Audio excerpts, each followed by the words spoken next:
It's weekly vlog time, and hello and welcome back everyone to the channel. Oh my gosh, what a week it has been. I hope you all have had an amazing week, and whether it's seen as good news or bad news, who knows, but in just over a week and a half we will be done with October and starting a brand new month. So I hope you're enjoying your October month so far, no matter what that entails. It's been an up and down month for me, so if you're new to the channel, please do hit the subscribe button. It really does help my channel. Hit the bell for all the notifications so that you're notified every time I upload a video. I split my weekly vlogs into 3 sections. The first is a life update, the second is a TV and or movie update, and then the third is my reading update. So let's just jump right on in and start with the life update. So, oh my goodness, this last week was my second late working week in a row. So not last week, but the week before, I worked a 12:30 to 8:30 p.m. shift, which was the latest possible shift you can do on the rotating roster we have at the company I work for, and I am much more used to earlier shifts. So I think the most common shift I've had is 8 a.m. to 4 p.m. and I love that shift, and so and then if I'm given something that's later, it'd probably be like 10 a.m. to 6 p.m. So I'm very much used to anything around there, with a compromise being somewhere like 9:30 to 5:30. So to suddenly be thrown into the deep end and given 12:30 p.m. to 8:30 p.m. was a very big struggle for me. Very interesting fact, I've spoken to my mother about this quite a bit, and she said, it's interesting how different you are now, because back in the day you would have loved these late shifts and now you can't stand them and want the early ones. And yeah, we all go through changes throughout the course of our life, being this is the life update section of my vlog. You know, when we look at our lives as a whole, from where we were when we were quite young to when we're adults, yeah, I certainly went through a period in my life where I much preferred to work late. I loved the nighttime. You know, if I wasn't working or if I had the freedom to create my own hours, I would love to start at around midday, or if not later, I would love to start at like say 3 p.m. and work through to like some ungodly hour in the morning of like 3:30 a.m. or 2 a.m. or maybe even later. There were times when I was making my own hours that I would go to bed maybe an hour before the sun came up. So I'd probably go to bed at like 4 a.m. because I can't sleep when the sun is up. I struggle with that a lot. But yeah, my point being that I've definitely changed. I much prefer to work during the day, and even though starting at 8 a.m. is an earlier time than your usual start at 9 a.m. if you're doing a 9 to 5 shift, one thing that I love about an 8 a.m. start is that you get to finish at 4, which is wonderful, and then you get the whole rest of the day to do what you want to do. Where when you finish at 8:30 p.m., it's tough because, you know, the night had already begun quite a while ago, so it's a bit of a struggle. But anyway, the biggest concern for me was this. So 2 weeks ago I did at 12:30 to 8:30 p.m. Last week I did 12 p.m. to 8 p.m. So it was only a half-hour difference, and really didn't like it either. And yeah, was really looking forward to finding out what my roster would be for the coming week. And on Thursdays we usually get the roster, and so when Thursday came around this past week, I was like, oh my goodness, what am I gonna get? Please give me something better. And oh my goodness, someone up there was smiling down at me because I got 8 a.m. to 4 p.m. for next week. And I remember calling my mother and saying, I received the biggest advanced Christmas present in the world. I've got 8 a.m. to 4 p.m. next week. I'm so happy. So I think it's going to be tough to adjust to going back to waking up at, I think I'll probably have to wake up at like 6 a.m. or something like that, because, you know, even 2 weeks can be enough to form a sleeping habit. But I can't wait to get back into my regular routine, and I hope that it sticks from here on out moving forward. Those those are the risks you take when you work a rotating roster.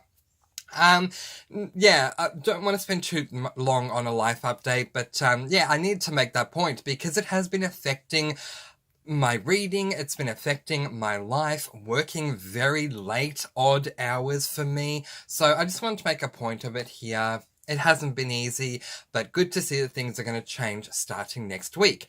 Another life update that segues quite nicely into our TV and movies vlog section is that I am very annoyed with these geographical restrictions when it comes to TV shows and movies. There is a movie I really need to see, this film that has come out that I don't want to see at the cinemas because I just really don't want to go to the cinemas and see it. But so I want to stream this film. I am so excited to see this film. I read online that as of the 20th of October, it's going to be available to stream everywhere. And then you read the fine print and you realise it's going to be available to stream if you're in the US. But if you're in Australia, no! And I cannot find a copy of this movie anywhere and it's driving me nuts. I was even saying to a friend of mine 2 days ago, was saying to a friend of mine 2 days ago, if I can just find this movie, watch this movie, I can then move on from this movie, but until I do, I'm going to be plagued by, I haven't seen the movie yet. And that is this film, Saw 10 2023, otherwise entitled Saw X 2023.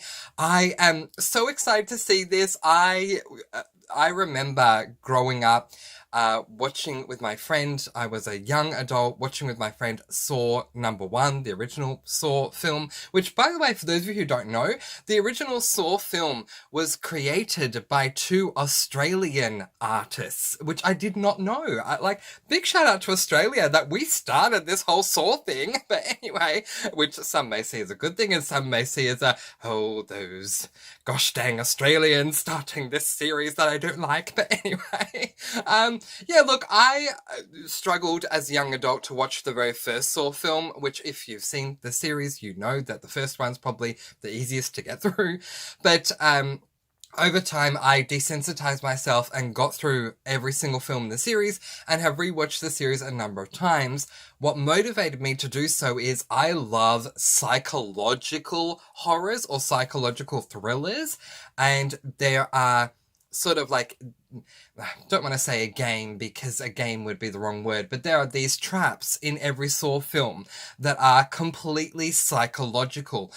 Growing up, I wanted to be a human anthropologist, studying human nature, what makes a human tick, what would a human do in a certain situation. I love those types of things, studying the psychology of what makes a human and what makes them determine how they're going to do a certain thing. And so with Saw, any of the Saw movies, you place a human or more than one into a certain situation, even though it's scripted. What is this character going to do? How are they going to fight to survive? And it becomes this running theme with Saw, live or die, make your choice. And so, yeah, it's a choice factor thing. But anyway, yeah, this Saw 10 is meant to be set between Saw 1 and Saw 2. I am so intrigued by this setup because it has to do with John Kramer and something that's going on with him. I don't want to say anything in case it's spoilery. But yeah, and that particular thing motivates what happens for the rest of Saw 10, which has me so excited, but why can't I watch it? Because I live in Australia. I mean, I just need to take the plunge and move to America and have it settled, right? Okay, let's quickly talk about TV and movies because my goodness, this has been a very long vlog already. I never intend for them to be long, but then suddenly I start talking and just like Fan Fine, I have the gift of gab, and I just keep talking and talking and talking. Let's move on, shall we, to actual things that I could watch because I wasn't blocked from them living in the country that I live in. I spent a lot of my focus on Gilmore Girls this past week, and I am very close to the end of the original series, not counting a year in the life. So I'm currently watching season 6 of Gilmore Girls, and I am up to episode 15, which means that I am like 8. I'm just trying to calculate here quickly. Yes, 8 episodes away from being done with season 6, and then there's one more season to go, and then I will be done. This has been an interesting season, plagued mostly due to a fight that occurs between the two main characters, Rory and Lorelai, who do not talk for the first 9 episodes. So it really does change the dynamic, considering that in all of seasons 1, 2, 3, 4, and all of season 5 until the last episode, they're constantly either around each other physically or talking many times throughout the episode. Somehow, even if they're not physically around each other, it makes for a very big change. So a lot of the season is dominated by Rory and Lorelai have had this big argument. They're not talking for 9 episodes. How are they living their separate lives? But also, we've been dealing with Rory joining the DAR, Paulenka the dog, and Luke has a daughter. Oh my goodness, I forgot. This character, whose name is April, Luke's daughter, is very polarizing. Some people like her. A lot of people really can't stand April, which to me, if you can't stand a character in a TV show or a movie, most of the time, if you think about it objectively, you need to give mad props to the actor or actress, because they're obviously doing an amazing job. Like for me, a lot of people can't stand Emily Gilmore, but I give so much credit to Kelly Bishop. She does an amazing job as Emily Gilmore in the show. So I don't remember her name, but I'll look her up. Okay, so the actress's name is Vanessa Morano, and honestly, I think she's a great actress. April is a very annoying character for the show. She's very different to a lot of the characters in the show, kind of in a way reminds me of a very young version of Kirk, if you've seen the series before. But I've actually seen Vanessa older, as a, like, you know, an older person, as a young adult, because in the show she's a kid, in Gilmore Girls, in a different show where she's a young adult, and I love her in it. And if you haven't seen this show, I highly recommend it. I may binge this again very soon, and that is called Switched at Birth. Oh my gosh, she plays Bay in that show, and I love Bay and Daphne. They are the two main characters in that series. I'm not going to talk too much about Switched at Birth other than to say I fell in love with Vanessa Morano as an actress in that series. So there you go. But yeah, that's what's kind of been going on with me. I'm up to episode 15, not too far away at all from season 7. And yeah, after season 7 is done, I'm done with the series. Don't know if I'll be watching A Year in the Life or not. We'll see how we go. As for Big Brother, season 25, I am up to date. What a difference a week can make, you all. Oh my gosh. So a week ago, I mean, we are now, as of the end of episode 33, I am absolutely up to date right now at the time of filming. There are 7 house guests left in the house. A week ago, I thought I knew exactly who the final 4 was going to be. What a difference a week can make. Things have changed again in the house. My word, this season, whatever I just said it was, season 25 of US Big Brother started off as such a sleeper. It just really wasn't doing much at all. And then suddenly it became so overly strategic. I absolutely love it. Cannot wait to continue on. I also watched the latest complete season of Survivor USA, which is season 44, because it finally became available on Paramount Plus in Australia. It took forever. I know y'all in the US are currently watching season 45, but we finally got the complete season 44 on Paramount Plus in Australia, and so I binged it, and I didn't know how I would go because I don't really like these new seasons, this new era of Survivor as much as the older ones, but I loved this season. Season 44 was fantastic. Won't spoil spoil who won, did not agree with the winner at all. I don't know how this person won. It made no sense to me. I guess we're being a lot more kumbaya now. Back in the day, like, I am a huge Survivor US fan. I started with season 1. I fell in love with season 2. By season 3, I was obsessed with the show. And then after watching Survivor China, I wanted to become a US citizen just to play the game Survivor. And back in those days, you would award the winner the title, you would give the title of the Sole Survivor winner to the person who played the best game strategically, it seemed. And then, of course, there's era 2, where it may not necessarily be who played the best game, but more who offended me the least, because you may have made it to the end and you may have played a great game, but you bullied everyone along the way, so we're not giving you $1 million. I understand that. But then to have 3 people in the final 3, again, won't spoil who won, to have 3 people in the final 3 and go, you had an amazing end game. You actually played a very strategic game the whole way through. You really didn't do much of anything. Congratulations, number 3, you're the winner. Okay, because we like you and you're a nice person. I mean, it's fine, don't get me wrong.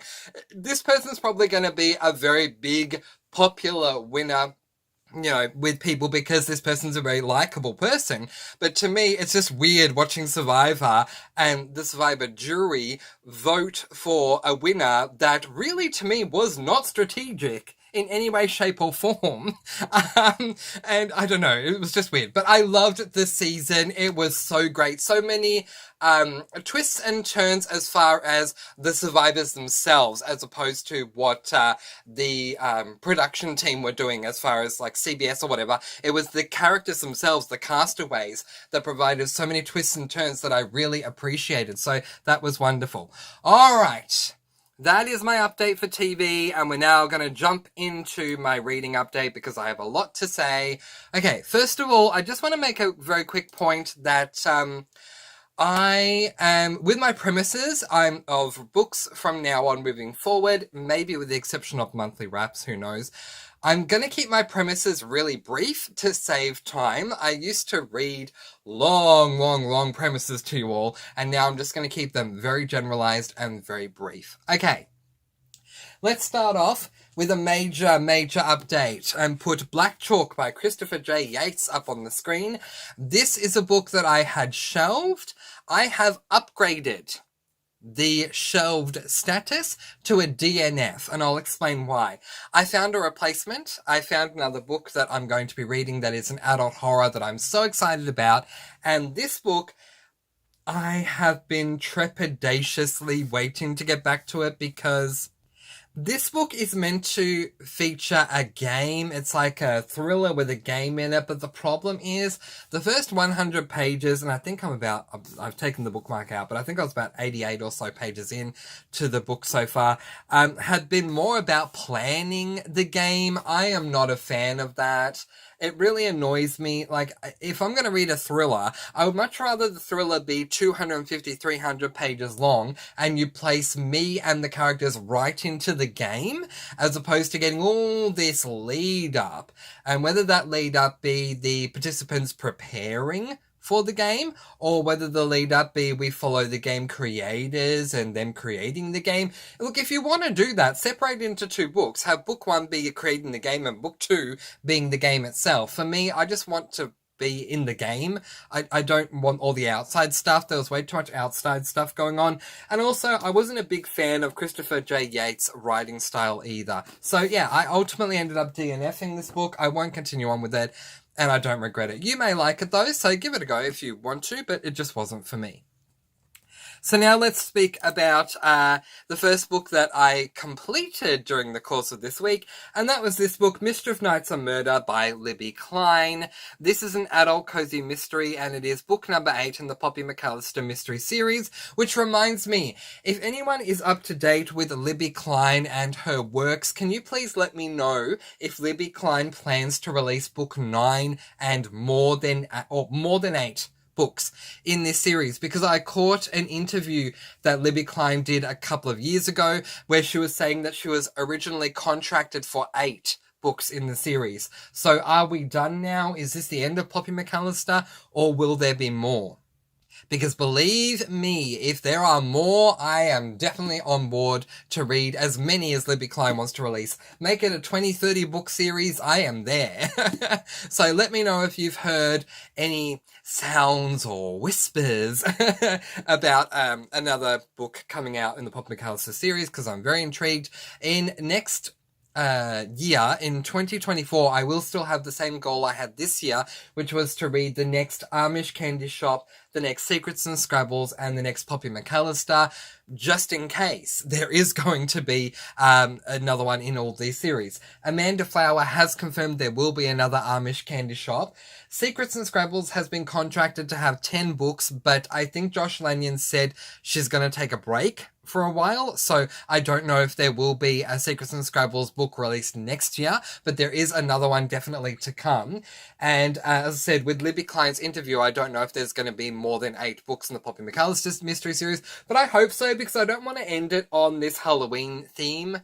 That's just my preference. But anyway, okay, premise of this book, very quick, very generalized. So we again follow Poppy McAllister, her aunt Ginny. They run a bed and breakfast, and in this particular situation, the book opens up with Poppy being told, I want to say she's being invited to do something, but no, she's not. She's being told that she's going to be part of this group of B&Bs who host this week-long spooky thing where people will come to her B&B. Each group will have their own night that they come, and aside from just having dinner, they're also going to be told spooky stories and things like this.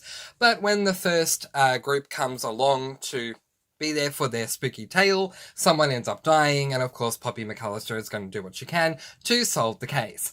To my thoughts and feelings, I truly loved being back in this world, and the fact that we don't even get to the murder till 100 pages in, which was so good, so much cozy, couldn't have made it any more perfect for me, as it gave me more time with some of my favourite cozy characters. The mystery itself I didn't really enjoy, and I docked a star because of that. I did love that there was a pet psychic included in the guests, and of course Figaro is always a joy. Yeah, so there's a pet psychic as one of the guests. That was a whole lot of fun, because if you've read the series but not this particular book, he jumps in at certain points saying, oh, by the way, Poppy, Figaro is thinking this. Figaro wants to do that. Figaro would like it very much if you could do this and this. I loved having the pet psychic based only on the pet psychic. 5 stars. I wish he could be a regular feature for the series. But anyway, yeah, look, all in all, I ended up giving the book 4 stars, and that was mainly because I didn't really enjoy the mystery side of it, but I love the cozy side, and I hope there will be more from this series, and that is, and again, another 4 stars from me. And now let's talk about the other book that I completed this week, which was this book, Going Zero by Anthony McCartan. This is an adult thriller, and I gave this book a total of 3 stars. Okay, I'll give you a very quick premise of this one too. The premise for this book is that 20 people are given an invitation by the CIA that at some stage on a certain date, they will be given 2 hours to go zero. What does this mean? It means that you turn off all devices and any means of being able to be tracked, get as much or as far lost as you can, and if you manage to remain lost and not found for 30 days, you will get $3 million. Sounds like a great idea, sounds like a great game. I was very much looking forward to reading the book. And then I begun the book and went, yeah, I have some issues. I finished the book and gave it 3 stars because I think it deserves it. But here's the thing, I ended up, after posting my own review on Goodreads, I ended up looking at other reviews to find out, because I couldn't exactly formulate the words. I knew what I was feeling was the issue, but I couldn't formulate the words. And one person put it very well and in a way that I can explain to you that makes sense as to what my big issue was, and that was this book is a huge, massive info dump, and that is very annoying for me. But now to explain it more in a writing style way that really annoys me, this book is a predominantly dual perspective, though in reality multi-perspective book that is written mainly through the guise of an omniscient narration. Let's very quickly unpack that. So, predominantly the book follows two main characters, a representation from the CIA and our main character that's trying to go zero, who's one of the 20 contestants. Okay, that's a great idea, but there are also other perspectives that we get in dribs and drabs here and there along the way. That's also fine, I guess. But here's my problem. When you have a thriller that sounds like it's going to be really fun, fast-paced, and filled with a lot of action, when it is done from an omniscient narration perspective, which omniscient narration is when you have an omniscient narrator, a narrator who sees and knows everything that's going on with all the characters, and they speak from their perspective. So rather than seeing the word I, so let's say we follow a character named Mark, and Mark says, I walked into my office and I grabbed a plant and I walked out again. An omniscient narration would say, Mark walked into his office, he picked up the plant and he walked out of his office again. So the problem I have with the omniscient narration is that it's way too zoomed out. This is a high stakes situation. We have these 20 contestants who are trying to stay lost for 30 days, and if they can achieve that, they'll walk away with $30 million. But how much paranoia would that create for anyone in that situation? It'd be a lot, right? So it'd be interesting to follow their perspective on that, right? It'd be great to have someone saying, you know, we're starting and I'm only 1 minute in, but of course I'm very nervous because I don't know what's going to happen, even though I'm walking down a street that seems very deserted right now. For all I know, I'm going to turn around a corner and the CIA guy's going to be there, so I have to be very incognito right now with what I do. That to me sounds a lot more exciting than a quote that I actually wrote down, which is, Officer, I won't say their name, but Officer so-and-so knows there is not much to glean here. He takes the thumb drive, stands quickly, tucking his laptop under his arm, and makes for the door. The way that the book is written, the premise itself sounds so exciting, but the execution makes it such a bore. I don't understand why Anthony McCartan had to write the book the way he did, because had he written it in a singular or dual perspective, rather than omniscient narration, it would have been so exciting to read. But unfortunately, this is one of those situations where the premise sounds so amazing, only to be let down by the execution. 3 stars from me. I ultimately was incredibly disappointed.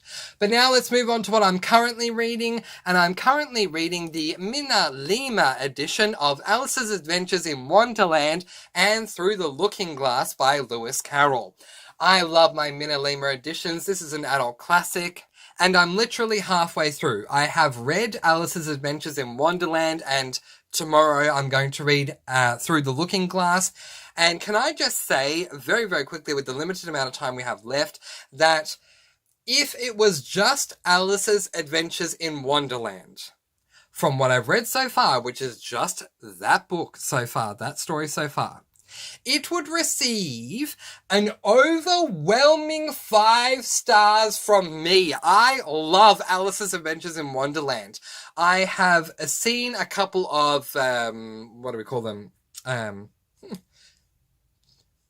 Can't believe I forgot the word adaptation. I've seen multiple film adaptational works of Alice's Adventures in Wonderland. My favorite being the Disney animated version of Alice in Wonderland. I love that so much. And I've read a very minimized, condensed version of Alice's Adventures in Wonderland and liked that. But to read the original, I was scared going in, thinking it's a classic. It's going to have a very tough writing style to read. No and no. Very easy to read. Very entertaining all the way through. I loved it. I only planned on reading like an hour yesterday, and I ended up reading the entire book, the entire Alice's Adventures in Wonderland, because it was so good. And now I can't wait to get through the Looking Glass, because I'm just very excited. So, okay, quickly plan for the rest of the week. Alice's Adventures in Wonderland and Through the Looking Glass, I'm going to finish it. Then I'm going to pick up Like a Lover by Jane Northcote. And then I'm going to pick up the replacement for Black Chalk, which is Playground by Aaron Beauregard, an adult extreme horror, to help me finish off my horror month. But there we go. That is my vlog for this week. How did your week go? Let me know in the comments below. I'm going to let you all go with peace, blessings, and so much love. Please be kind and love one another and spread your sparkling energy all throughout the world. And until next time, happy reading and watching. Bye, everyone!